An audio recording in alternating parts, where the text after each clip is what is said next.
They say true character reveals itself when no one is watching. But what happens when someone is? The hum of the airplane engines filled the cabin, a steady backdrop to the bustling noise of passengers settling into their seats.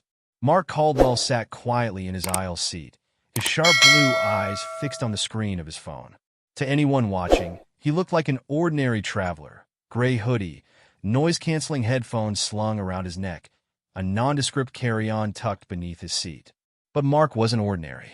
He was the owner of this very airline, Silver Sky Airways. He wasn't just flying incognito. He was on a mission. For months, whispers had reached his ears. Stories of rude flight attendants, discriminatory behavior, and passengers treated unfairly. Mark couldn't ignore it anymore. If he wanted the truth, he'd have to witness it himself. He thought he was ready for anything. But nothing prepared him for the words he heard from the row behind him. You see that guy up there? Bet he thinks he's better than everyone else.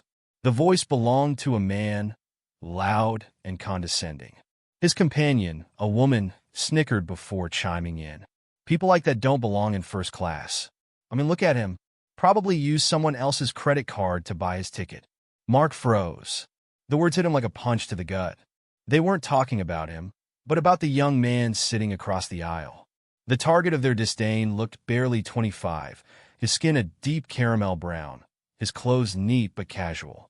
He was scrolling through his phone, oblivious to their comments. Probably one of those wannabe rappers or something, the woman added. Mark's knuckles whitened as he gripped the armrest.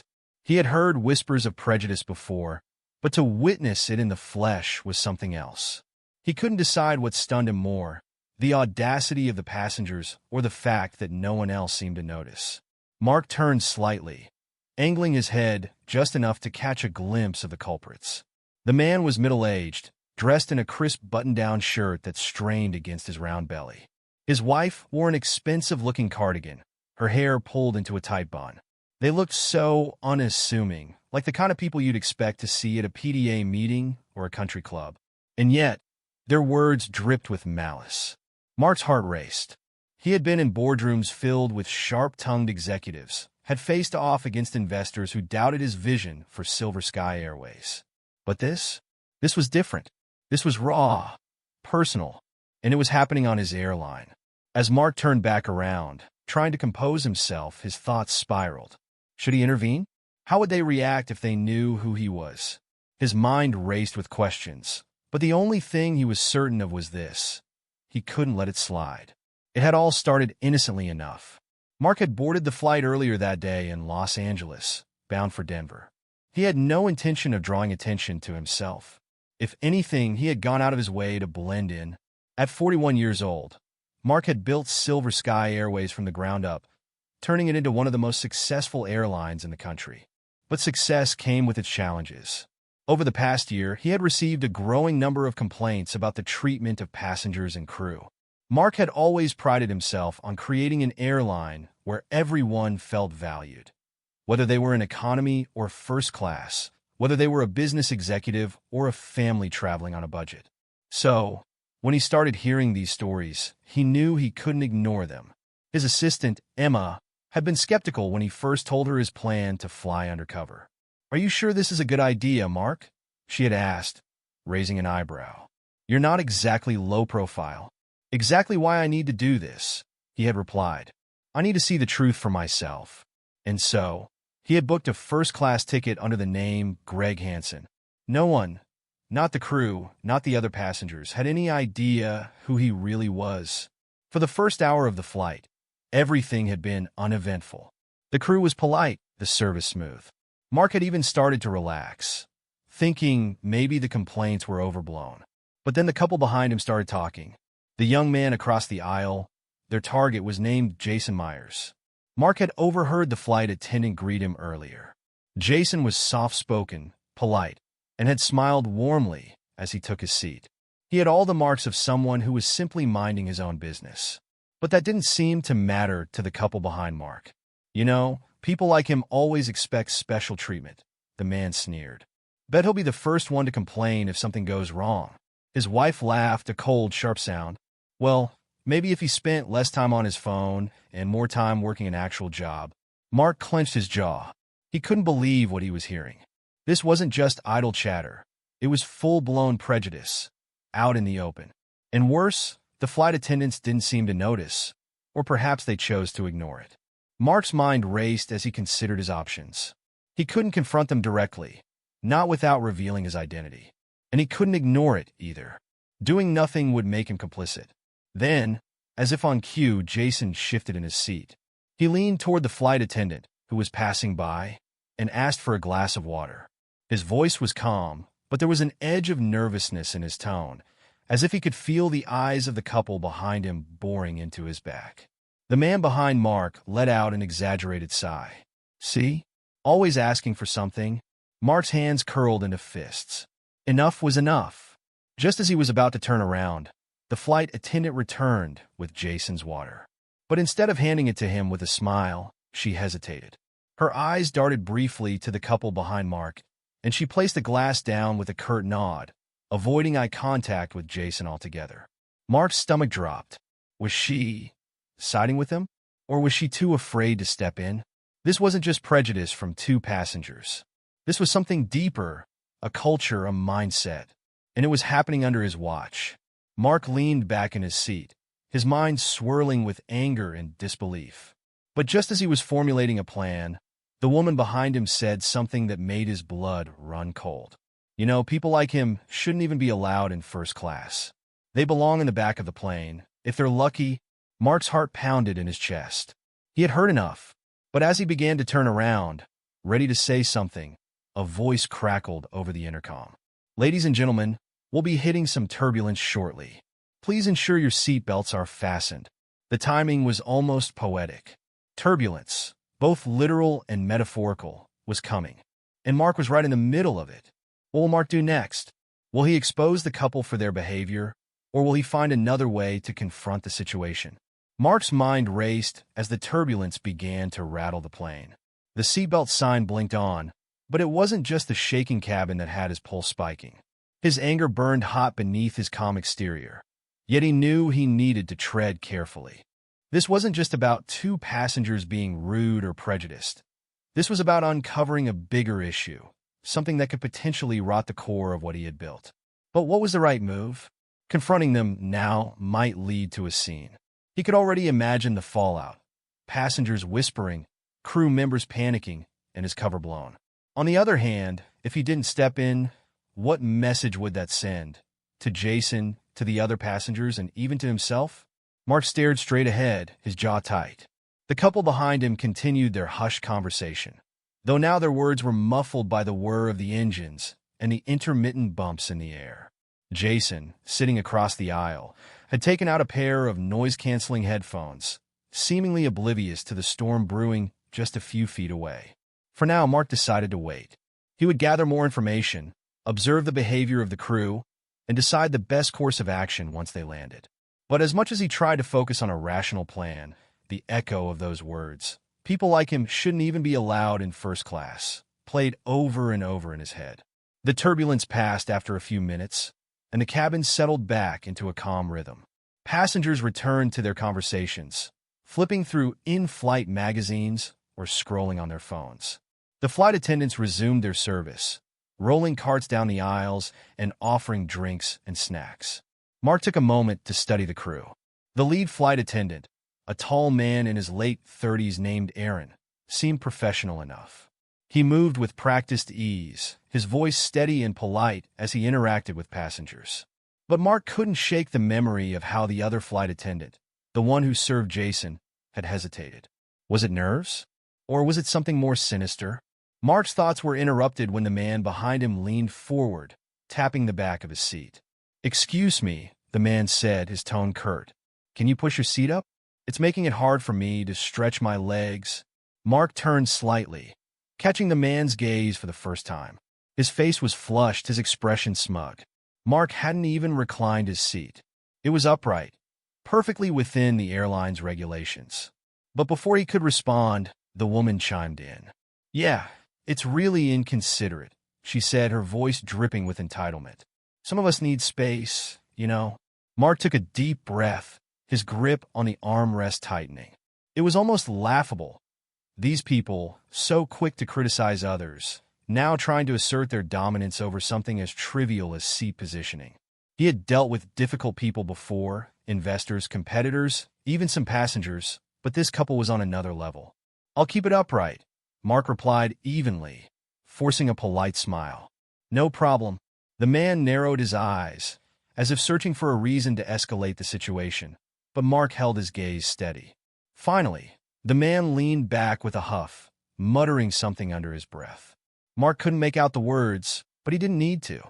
The hostility was palpable. As the flight continued, Mark found himself drawn to Jason.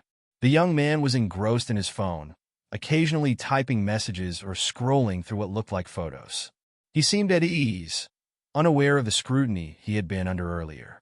Mark wondered about his story, who he was, why he was traveling, and whether he had ever faced treatment like this before. Jason had a kind face, with warm brown eyes and a quiet confidence about him. He wore a simple navy sweater and jeans, his style understated but thoughtful.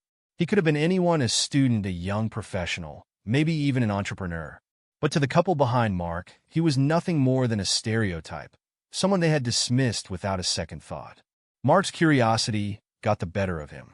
He leaned over slightly and caught the attention of the flight attendant passing by. "Excuse me," Mark said, keeping his voice low. "Do you happen to know the name of the gentleman in seat 3A? The flight attendant, a woman named Sarah, hesitated for a moment before replying. "That's Jason Myers," she said, her tone neutral. "Is there something you need, sir?" Mark shook his head. "No, thank you. Just curious." Sarah nodded and moved on, leaving Mark to his thoughts. The name Jason Myers didn't ring any bells, but that wasn't surprising. Silver Sky Airways carried thousands of passengers every day. What mattered more was the kind of experience Jason would take with him once the flight was over. As the flight attendants began collecting trays and preparing for landing, the tension in the air grew thicker. The couple behind Mark had shifted their focus to something else, likely another unsuspecting target, and Jason had pulled out a book, his headphones still snug over his ears. For a brief moment, it seemed like the rest of the flight would pass without incident. But then, as the plane began its descent, Aaron, the lead flight attendant, approached Jason with a furrowed brow. "Excuse me, sir," Aaron said, his voice firm. "There's been a complaint about you using your phone during the flight." Jason looked up, startled. "What? I wasn't using my phone during takeoff or landing. I've had it on airplane mode. I'm just following up on a report," Aaron replied, his tone clipped. "We've had concerns about passengers not adhering to safety protocols." Jason frowned, clearly confused. "I haven't done anything wrong. You can check my phone if you want." The exchange was calm, but Mark could see the tension in Jason's posture, the way his shoulders tightened. This wasn't just about a phone. It was about being singled out, about being treated differently. And Mark had a sinking feeling he knew exactly who had lodged the complaint. The couple behind him had fallen silent, but Mark could feel their satisfaction radiating like heat. Aaron, sensing the rising discomfort, straightened. "Let's not make this into a bigger issue, sir. Just be mindful for the rest of the flight." Jason opened his mouth to respond, but Aaron had already turned and walked away. Mark's chest tightened. This was his moment, his chance to intervene. But before he could act, the pilot's voice crackled over the intercom. "Ladies and gentlemen, we've begun our final approach into Denver. Please make sure your seatbacks are in the upright position." Mark leaned back in his seat, his mind racing. He couldn't let this end here. Just as the wheels touched down on the runway, the man behind Mark leaned forward again, his voice loud enough for Jason to hear this time. "Bet you'll try to sneak into the lounge next," he sneered, laughing under his breath. Jason didn't turn around, but Mark saw the faintest flicker of emotion cross his face. Disbelief, frustration, maybe even anger. Mark's heart pounded as the plane taxied to the gate. This wasn't over, not by a long shot. And as Mark unbuckled his seatbelt, he made a decision. Mark stood up the moment the seatbelt sign turned off, his body tense with purpose. Around him, passengers began gathering their belongings, chatting about their plans in Denver. The hum of ordinary activity filled the cabin, but Mark's mind was locked on one thing: the couple behind him and Jason. The man had just grabbed his expensive leather carry-on from the overhead bin, brushing past Mark without so much as an apology. His wife followed, clutching her designer purse like it was a trophy. They both looked so smug, so untouchable, and it lit a fire in Mark's chest. Jason, meanwhile, moved carefully, retrieving a modest black duffel bag from the overhead compartment. He looked composed on the outside, but Mark caught the slight twitch of his hand, the stiffness in his posture. Jason was trying to play it cool, but Mark had seen enough people under pressure to know that this was a mask. As passengers filed into the aisle, the couple made no effort to conceal their irritation. The woman clicked her tongue loudly, clearly impatient, while the man muttered something under his breath about these people wasting time. Jason, standing in front of them, stayed silent. But Mark couldn't. "Excuse me," Mark said, his voice calm but commanding as he turned to face them. The couple froze, caught off guard. The man raised an eyebrow, his expression a mix of confusion and annoyance. "Yes." Mark took a step closer, his tone unyielding. "Did you file that complaint against the young man sitting in 3A? The woman scoffed. "What business is that of yours?" "It's my business because I've been listening to you for this entire flight," Mark said, his voice low but firm. "Your comments about him were inappropriate, offensive, and completely uncalled for." The man bristled, puffing up his chest like a peacock. "I don't know who you think you are, but you've got no right to talk to us like that." Mark's eyes narrowed. He was on the verge of revealing the truth, of telling them exactly who he was and why they had made a grave mistake.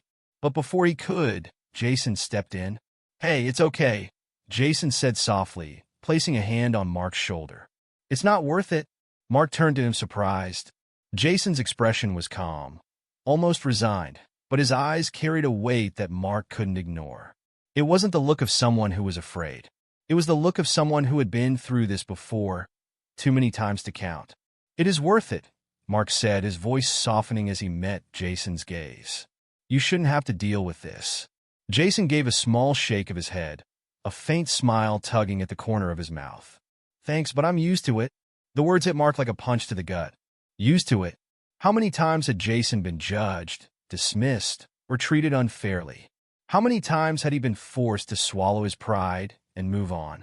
The couple, sensing the tension, tried to push past Mark, but he stepped into their path, his tone sharp. "You need to think about the way you treat people," Mark said, his eyes locked on theirs.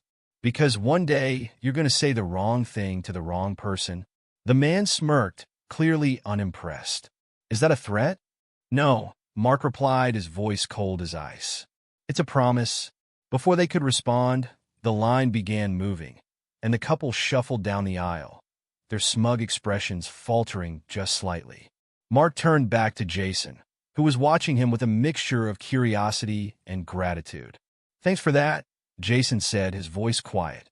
"But you didn't have to do it." "I did," Mark replied, "because this isn't just about you. It's about everyone who's ever been treated like they don't belong." Jason nodded, his eyes softening. "Well, I appreciate it." As the passengers began disembarking, Mark kept a close eye on the couple, who were now making their way toward the first-class lounge. He wasn't done with them. Not yet. Mark stepped into the terminal, the cool air a sharp contrast to the tense atmosphere of the plane. Jason walked beside him, his steps measured and deliberate. "So, what brings you to Denver?" Mark asked, breaking the silence. Jason hesitated for a moment before answering. "I'm visiting my mom. She's been sick, and I wanted to spend some time with her." Mark's chest tightened. Jason wasn't just some random passenger. He was a son, a person with a life and struggles of his own. And yet, he had been reduced to a stereotype by two people who didn't even know his name. "I'm sorry to hear that," Mark said sincerely. "I hope she gets better soon." "Thanks," Jason replied, offering a faint smile. "What about you? Business or pleasure?" "Business," Mark said, choosing his words carefully. "I'm here to check on how things are running." Jason tilted his head, intrigued. "What kind of business are you in?" Mark hesitated. He hadn't planned on revealing his identity, but something about Jason made him want to be honest. "I run an airline," Mark said finally. Jason's eyes widened. "Really? That's impressive." "Thanks," Mark replied, his tone modest. "It's a lot of work, but I love it. Makes moments like this worth it." Jason chuckled, the sound lightening the mood. Well, if you ever need a passenger testimonial, let me know. Mark smiled, but the weight of the situation lingered. He knew he had to do more than just exchange pleasantries. Jason deserved more than that. Just as they reached the baggage claim, Mark spotted Aaron, the lead flight attendant, speaking with another crew member. Without hesitation, Mark approached him. "Aaron," Mark said, his tone firm. The flight attendant turned, surprised. "Yes, sir? I need to have a word with you," Mark said, his eyes steady. "Privately." Aaron hesitated but nodded, leading Mark to a quieter corner of the terminal. Jason watched from a distance, curious but respectful of Mark's privacy. Mark wasted no time. "Do you know who I am?" Aaron frowned, clearly confused. "I'm afraid I don't." Mark pulled out his business card and handed it to him. Aaron's eyes widened as he read the name. "Mark Caldwell," Aaron murmured. "You're the CEO." "That's right," Mark said, his tone unwavering. "And I just witnessed something on that flight that's completely unacceptable." Aaron paled. "Sir, I assure you." "Save it," Mark interrupted. "I need answers. And I need them now." Aaron stood stiffly, his face a mixture of confusion and concern as he clutched the business card in his hand. Mark's sharp gaze pinned him in place, and the hum of the bustling terminal faded into the background. "Let me make something clear," Mark said, his voice low but firm. "I built Silver Sky Airways on a foundation of respect for passengers, crew, everyone. What I witnessed on that flight today does not align with our values. So, I need you to be completely honest with me." Aaron swallowed hard. "Of course, sir. I'm happy to explain." "Good," Mark said. "Let's start with the complaint against the passenger in 3A. Who filed it?" Aaron hesitated for a moment before answering. "It was the couple in 3B and 3C. They said he was violating airline policy by using his phone." Mark raised an eyebrow. "And you believe them? Did you bother to check if their claim was valid?" Aaron shifted uncomfortably. "Oh, well, no, sir. I didn't check his phone, but I thought it was best to address the concern quickly and avoid any escalation." Mark's jaw tightened. "So, instead of investigating, you assumed the worst about Jason Myers. Why?" Aaron opened his mouth to respond, but faltered. His silence spoke louder than any excuse could. Mark continued, his tone sharp. "Do you realize how that looked to every passenger on that flight? That young man wasn't doing anything wrong, yet he was singled out based on an unverified complaint. This isn't just about one incident, Aaron. It's about the kind of culture we're creating on board our flights." Aaron's face flushed with embarrassment. "I understand, sir. I should have handled it differently." "You're damn right you should have," Mark said, his voice rising slightly.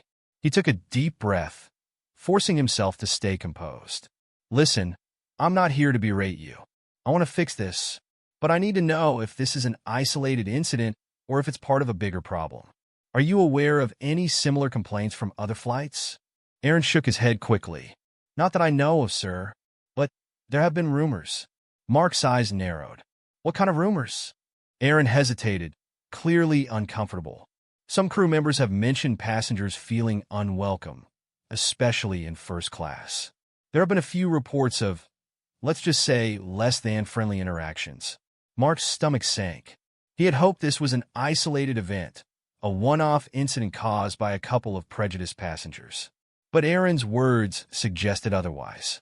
"Why hasn't this been addressed before?" Mark asked, his tone demanding, but not unkind. Aaron sighed. "Honestly, sir, most of it gets brushed under the rug. People don't want to stir the pot. And when it's passengers making the complaints, it's easier to side with them than risk a confrontation." Mark nodded slowly, his suspicions confirmed. This wasn't just about one flight or one couple. It was a systemic issue, a culture of complacency that allowed prejudice and poor treatment to fester unchecked. He glanced over at Jason, who was now sitting on a bench near the baggage carousel, scrolling through his phone. The young man looked calm, but Mark knew better. Jason's composed demeanor was likely a shield, a way to protect himself from the unfairness he had endured. Mark turned back to Aaron. "Here's what's going to happen. First, I want a full report on this incident. I want the names of the passengers involved, details of the complaint, and any actions taken by the crew. Second, I want you to notify your team that we'll be conducting a thorough review of our onboard practices, especially in first class. And third, I want every flight attendant in this company to undergo mandatory training on how to handle situations like this with fairness and professionalism. Aaron nodded quickly, his posture straightening. Understood, sir. I'll make it happen. Good, Mark said. And Aaron, this isn't just about avoiding bad PR. It's about doing what's right. Make sure your team understands that. Aaron's expression softened. I will, sir. Thank you for addressing this. Mark gave a curt nod before walking back toward Jason. As he approached, Jason looked up, a hint of curiosity in his eyes. Everything okay? Jason asked. Better now, Mark replied, sitting down beside him. I wanted to apologize for everything that happened on that flight. It shouldn't have gone down like that. Jason smiled faintly. You don't have to apologize. It wasn't your fault, but it was my responsibility, Mark said firmly. And I take that seriously.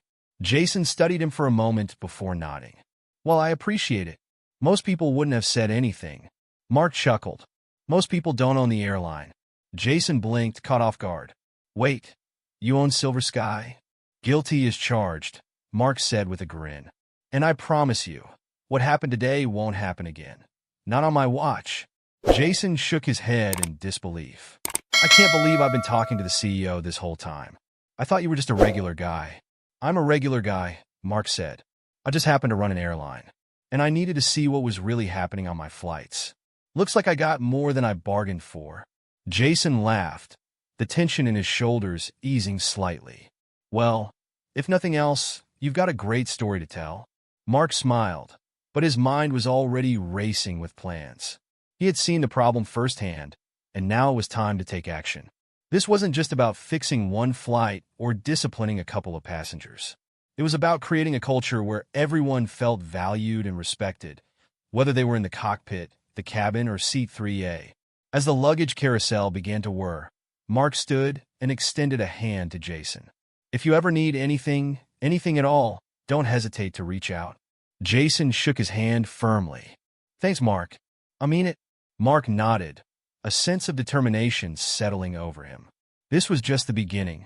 Mark walked through the bustling terminal, his thoughts heavy. The events of the flight, Jason's quiet resilience, and Aaron's admission were all swirling in his mind. He knew what needed to be done, but the sheer scope of the issue loomed over him like a storm cloud. Changing a culture wasn't as simple as snapping his fingers.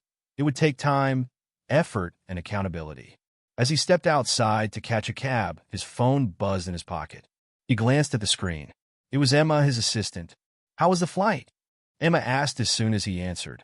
Eye-opening, Mark replied, his voice clipped. I need to schedule an emergency meeting with the leadership team as soon as I'm back in LA. There was a pause on the other end. Emma had worked with Mark long enough to recognize the gravity in his tone. That bad? Worse, Mark said. I'll fill you in later, but I need every department head to be on that call. We got work to do. Understood, Emma said. Anything else? Mark hesitated. Yeah. Give me a full list of passenger complaints from the past 6 months, especially in first class. I want to know exactly what we're dealing with. You got it, Emma replied. Safe travels, Mark. He hung up and stepped into the waiting cab, sinking into the seat as the driver navigated through Denver's busy streets. The cityscape blurred outside the window, but Mark's focus was elsewhere. His mind raced with plans, policy changes, training programs, accountability measures. He wasn't just going to put out fires. He was going to rebuild the foundation from the ground up. By the time he reached his hotel, Mark's resolve had hardened.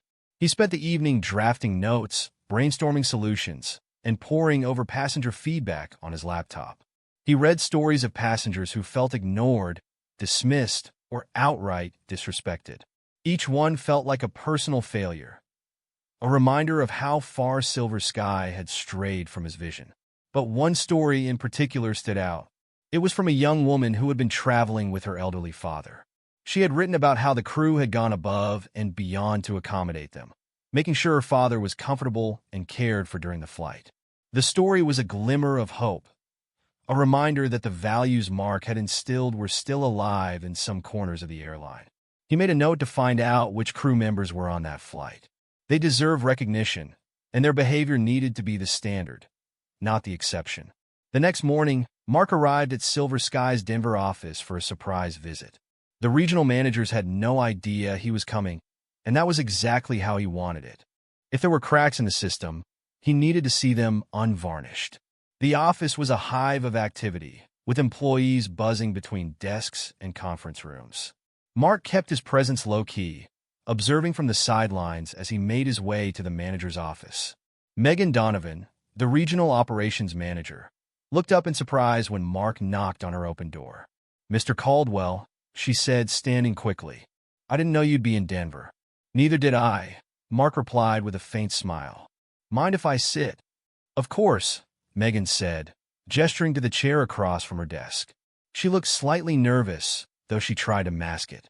"What brings you here?" Mark leaned forward, his expression serious. "I need to understand what's happening on our flights, Megan. Specifically, in first class." Megan's brow furrowed. "Is something wrong?" "Something's not right," Mark said. "And I need you to be honest with me. Have you noticed any patterns? Any recurring issues with how passengers are treated?" Megan hesitated, choosing her words carefully. "There have been some complaints, yes, mostly about service inconsistencies. But we've been working to address them." Mark nodded. "What about complaints related to bias? Prejudice? Anything along those lines?" Megan's face tightened.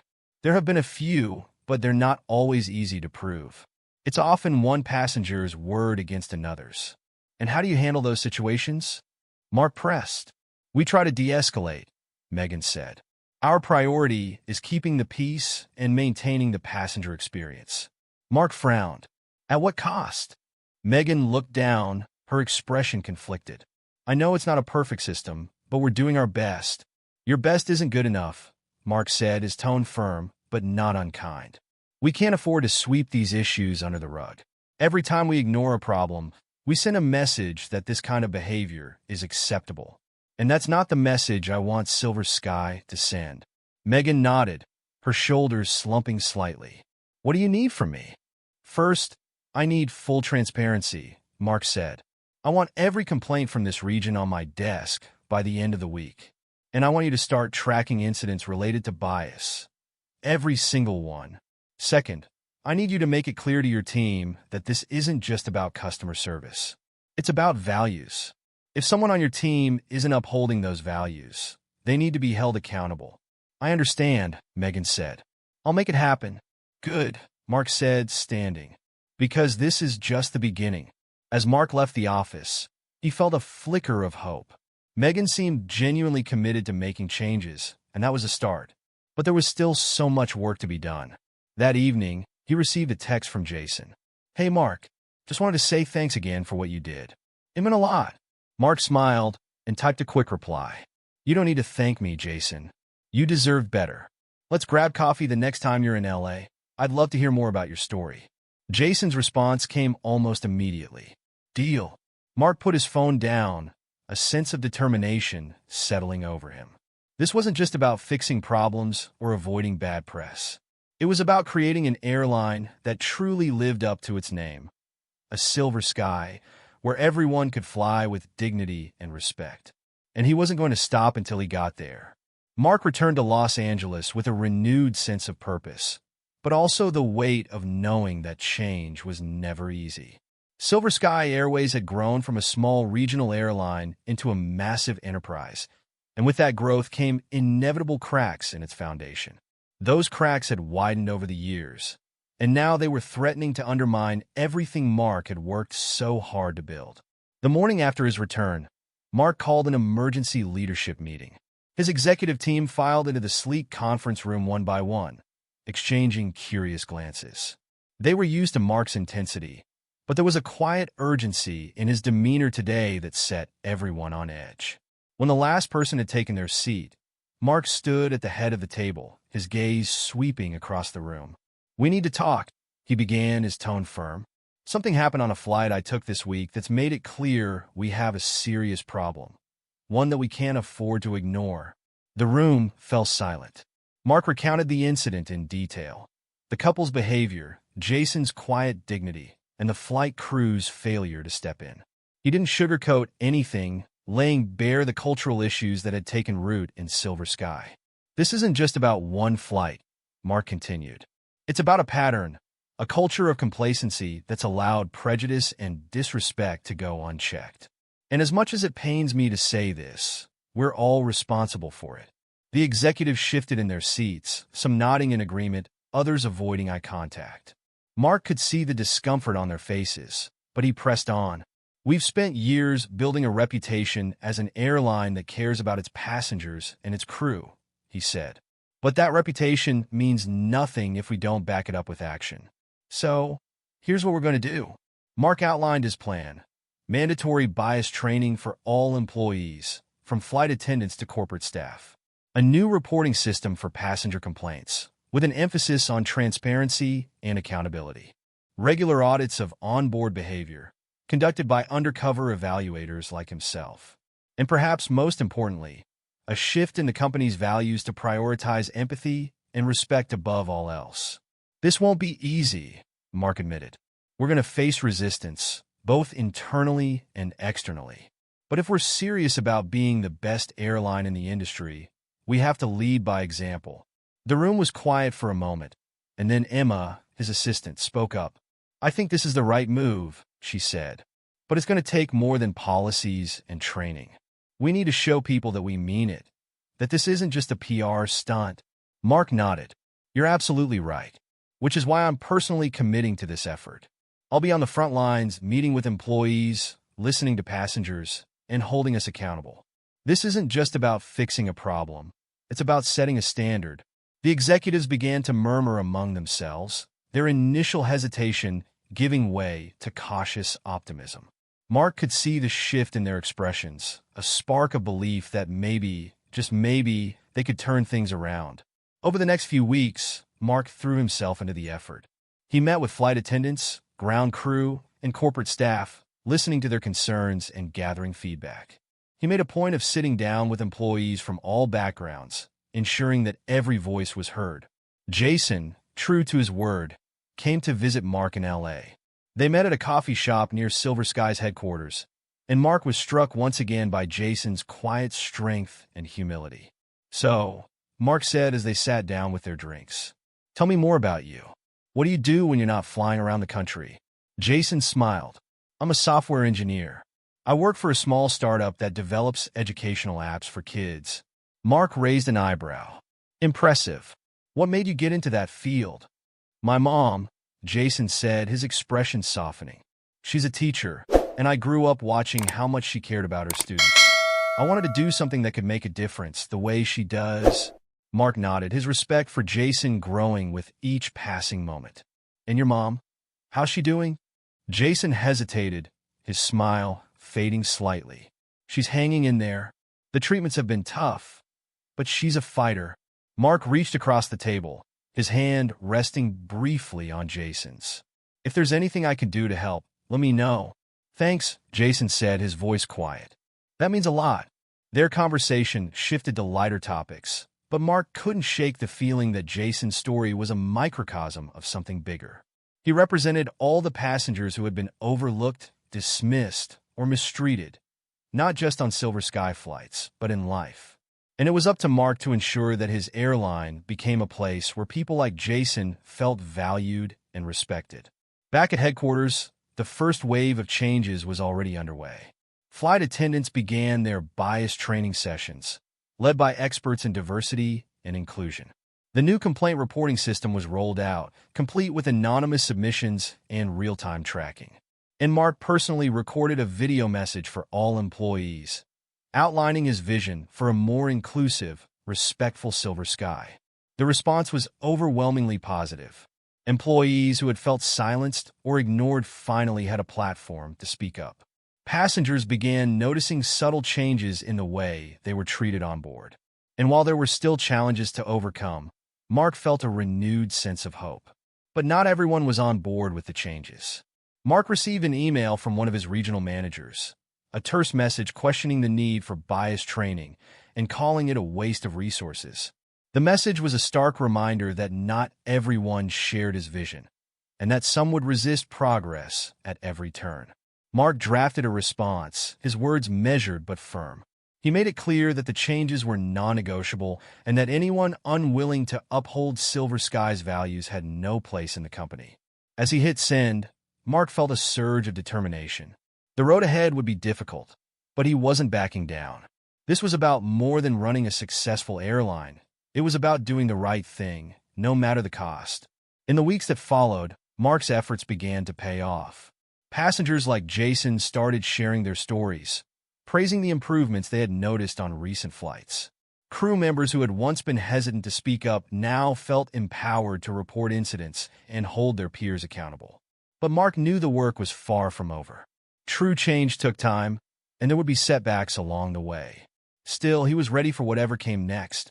Because if there was one thing Mark Caldwell had learned, it was that leadership wasn't about sitting in a corner office or issuing orders. It was about standing up for what mattered, even when it was hard, even when it meant flying undercover on his own airline and facing the uncomfortable truth head-on. And he was just getting started.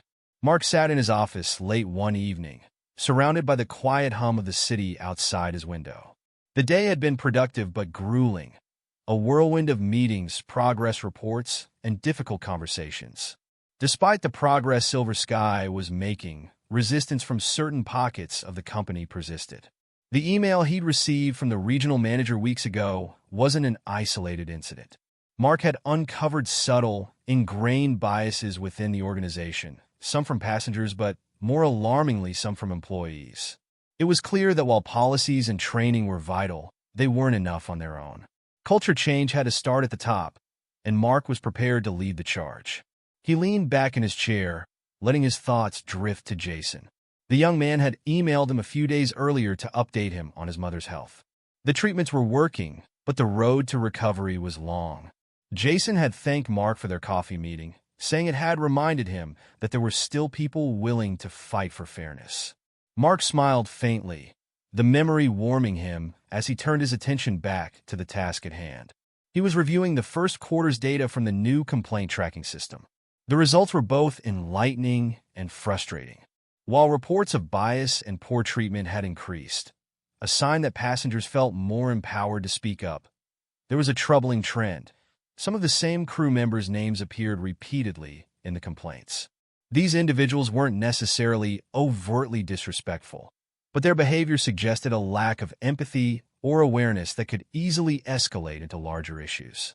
Mark frowned, jotting down the names for further review. He was determined to address these patterns head-on. But for now, it was time to focus on the next phase of his plan, directly engaging with passengers. The following week, Mark launched the Silver Sky Listening Tour, a series of town hall-style meetings held in major cities across the country. These events were designed to give passengers a platform to share their experiences, good and bad, and to offer suggestions for improvement. The first stop was Chicago. Mark stood at the front of a packed room, his sleeves rolled up and a microphone in hand. He had deliberately chosen a casual, approachable demeanor to set the tone for the event. "Thank you all for being here," Mark began, scanning the room. Silver Sky was built on the idea that every passenger deserves to feel valued and respected. But I'll be the first to admit that we haven't always lived up to that promise. That's why I'm here, not to defend what's happened, but to listen, learn, and do better. The crowd was a mix of curious onlookers, loyal customers, and a few skeptics. Mark could feel their energy, some hopeful, others doubtful, but he welcomed it all. The first few speakers shared positive stories. A flight attendant who had gone out of their way to comfort a nervous flyer, a pilot who had personally apologized for a delay. These anecdotes were encouraging, but Mark knew the real work would come when the complaints started pouring in. And they did. An older man stood up, his voice shaking slightly, as he recounted an incident where he had been ignored by a flight attendant after requesting assistance with his seatbelt. A young mother shared how she had felt judged for traveling alone with her crying infant. And then, a middle-aged black woman spoke up, her voice steady but firm. "I've flown with Silver Sky for years," she said. "And most of the time it's fine. But there have been a few times when I've felt invisible, like I didn't belong.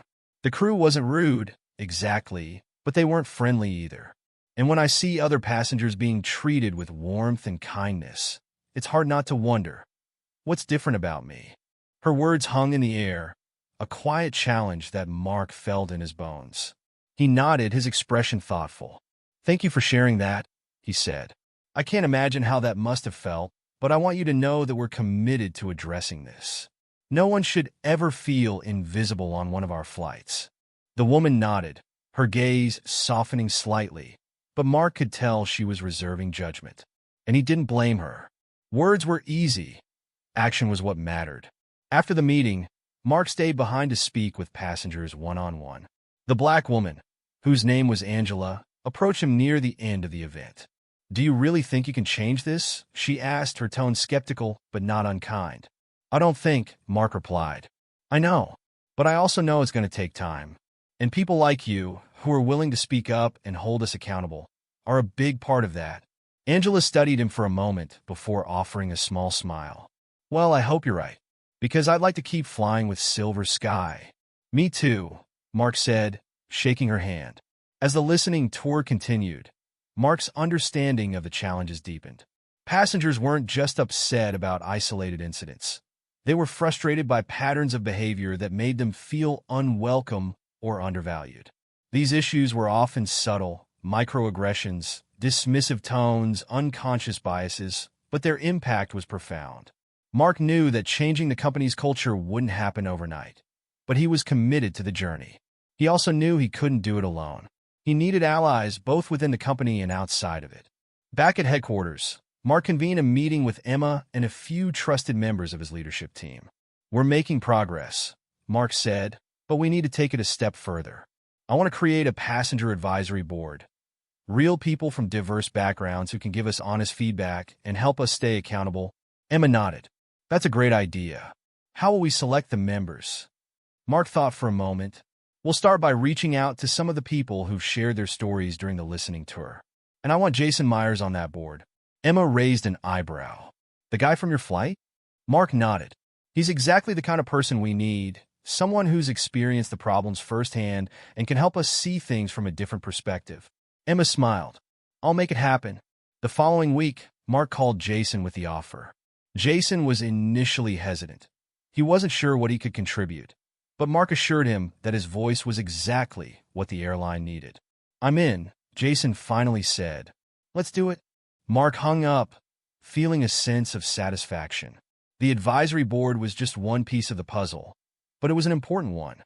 With people like Jason and Angela by his side, he felt more confident than ever that Silver Sky could become the airline he had always envisioned, a place where every passenger truly felt like they belonged. Mark was walking through Silver Sky's headquarters one afternoon when Emma stepped into his office with a tablet in hand. Her expression was calm, but her energy felt urgent. "We've got the first batch of passenger feedback from the listening tour," she said, "and I think you're going to want to see this."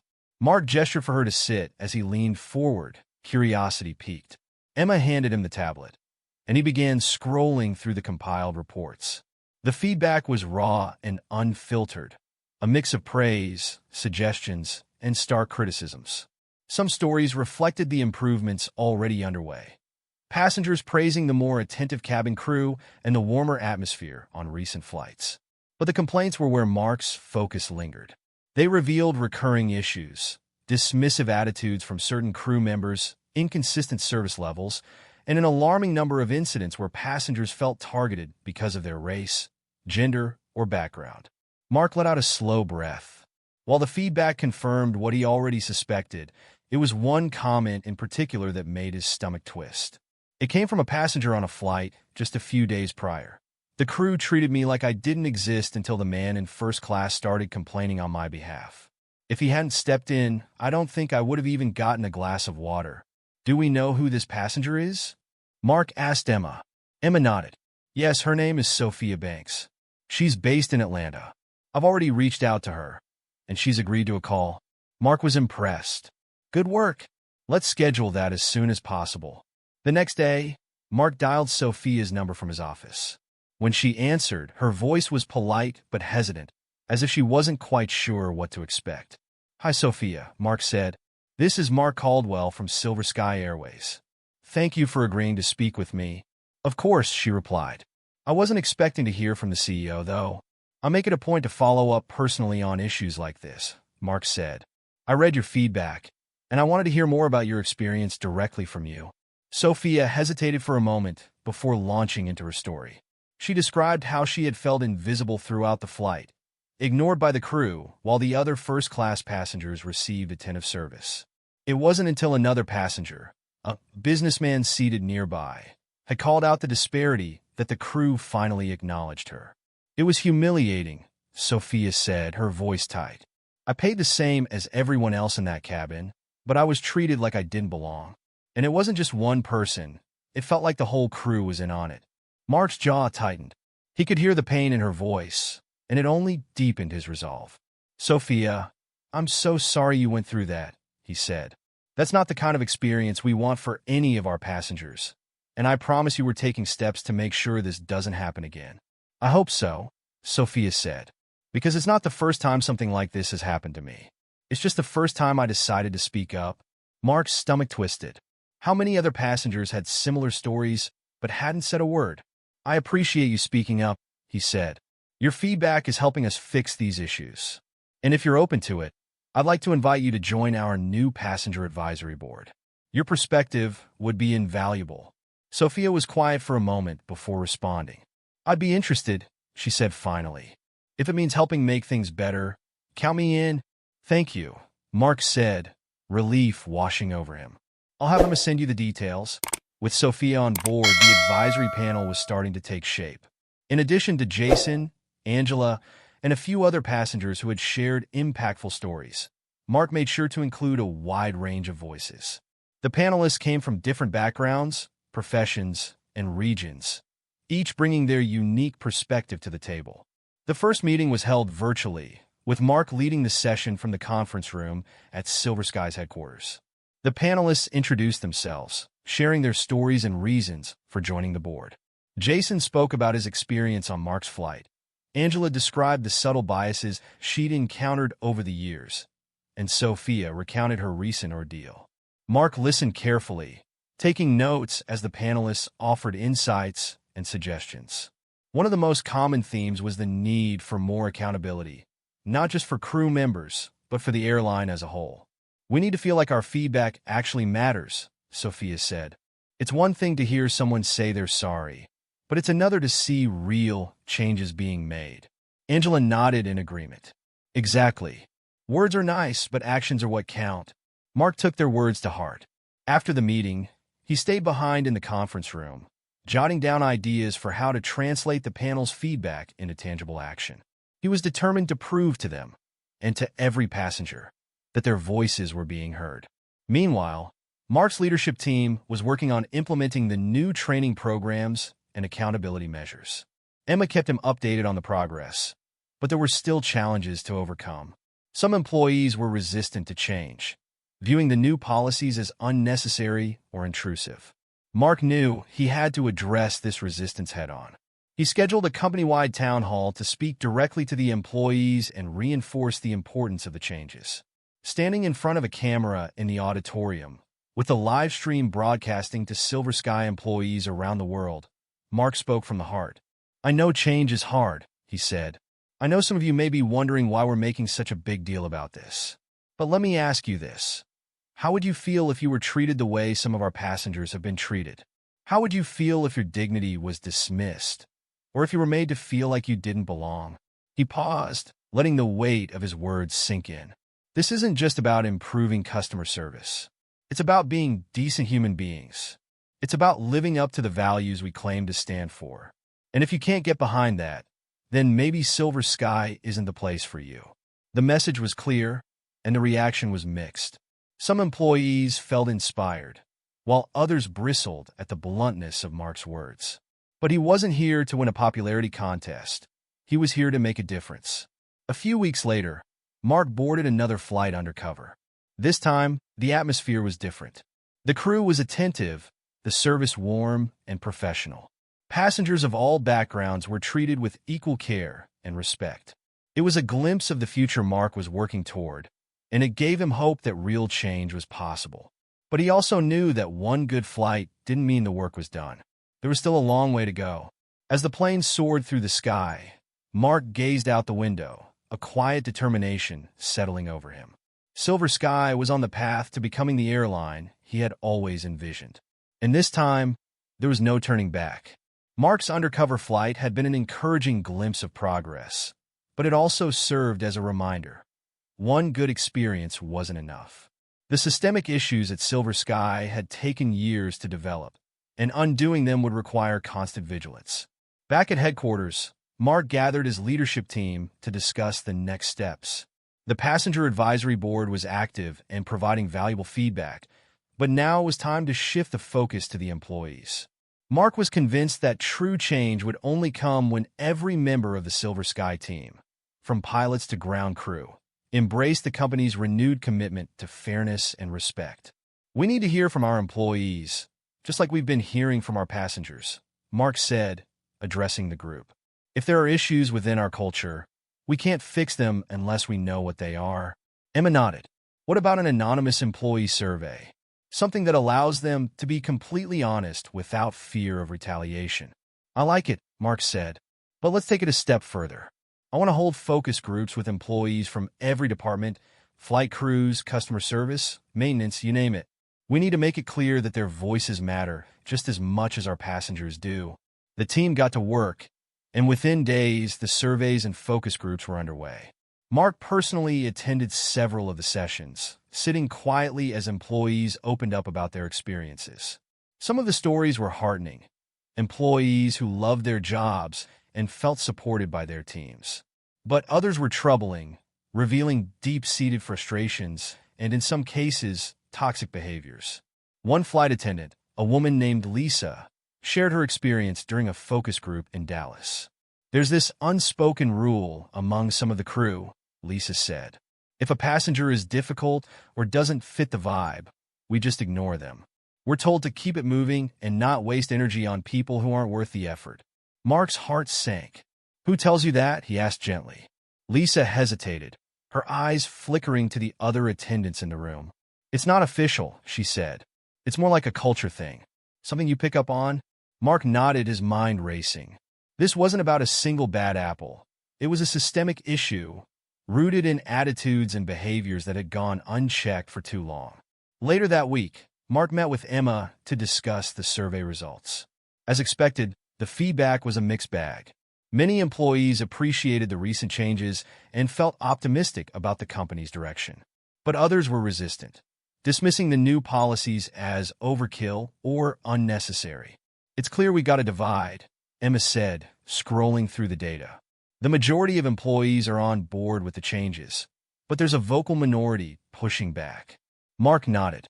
"It's not surprising, but we can't let the resistance slow us down. We need to double down on the training, reinforce the values we're trying to build, and make it clear that this isn't optional." Emma leaned back in her chair, a thoughtful look on her face. "What about rewarding the employees who are getting it right? We've been focusing a lot on the problems, but maybe it's time to celebrate the successes too." Mark smiled. "That's a great idea.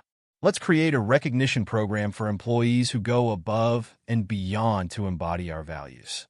Publicly acknowledging their efforts could inspire others to follow suit." The recognition program, called Silver Stars, was launched the following month. Employees could nominate their peers for acts of kindness, exceptional service, or anything that demonstrated Silver Sky's commitment to fairness and respect. The first round of honorees included a baggage handler who had helped a stranded passenger retrieve a lost suitcase, and a flight attendant who had comforted a grieving traveler on a cross-country flight. The program was an immediate hit, boosting morale and reinforcing the message that positive change was happening. Meanwhile, the advisory board continued to provide invaluable insights. During one of their meetings, Jason raised an idea that immediately caught Mark's attention. "What if we created a mentorship program?" Jason suggested. "Pair experienced crew members with newer employees to help them navigate the culture and reinforce the company's values." Mark nodded, intrigued. "I like that. It could be a way to break some of the bad habits that have taken root while also building stronger connections between employees." Sophia chimed in. "And it doesn't have to stop with the crew. You could extend it to the corporate side, too. Make it a company-wide initiative." Mark smiled. "You're both right. Let's make it happen." The mentorship program was rolled out a few weeks later, and it quickly became one of the most popular initiatives at Silver Sky. Employees who had been with the company for years found new purpose in guiding their less experienced colleagues.